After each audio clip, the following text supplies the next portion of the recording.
लोकवृत्त मराठी, लोकशाहीचा खरा आवाज। मराठा आरक्षणाच्या मुद्द्यावरून मनोज जरांगे पाटील यांनी सरकारला पुन्हा एकदा थेट इशारा दिलाय।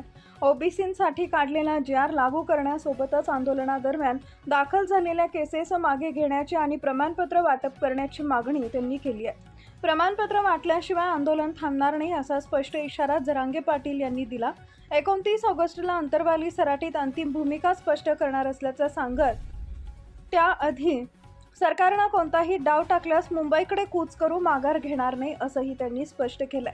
मनोज जरांगे म्हणाले की मागण्या पूर्ण होईपर्यंत आंदोलन मागं घेणार नाही। 28 ऑगस्टपर्यंत प्रमाणपत्र मिळालं पाहिजे, नाहीतर 29 ऑगस्टला अंतरवाली सराटीत आंदोलन होणारच।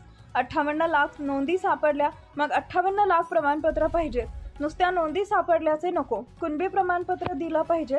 ज्यांनी वैधतेसाठी अर्ज केले आहेत त्यांना 28 ऑगस्टपर्यंत प्रमाणपत्र मिळालं पाहिजे अशी मागणी जरांगे पाटील यांनी केली आहे।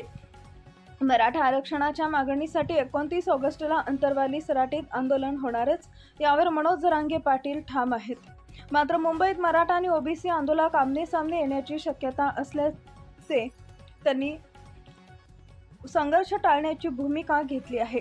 आम्ही आमची जबाबदारी पार पाडतोय, संस्कारापासून लांब गेलेलो नाही। ओबीसी आमचाच आहे, तो आल्यावर जाऊ असं जरांगे पाटील यांनी स्पष्ट केलं।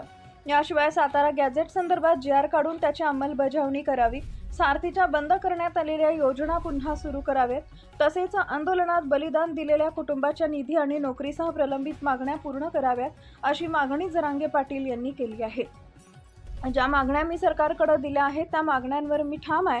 आता मी मागं हटणार नाही। प्रमाणपत्र वाटल्याशिवाय आंदोलन थांबणार नाही। या सर्व विषयांचा आता पूर्णपणे निकाल लावा, काहीही प्रलंबित ठेवू नका असंही जरांगे पाटील यांनी स्पष्ट केलं आहे। महत्त्वाच्या बातम्या पाहण्यासाठी आमच्या लोकवृत्त मराठी न्यूज चॅनलला यूट्यूबवर सबस्क्राईब करा आणि बेल आयकॉन प्रेस करा।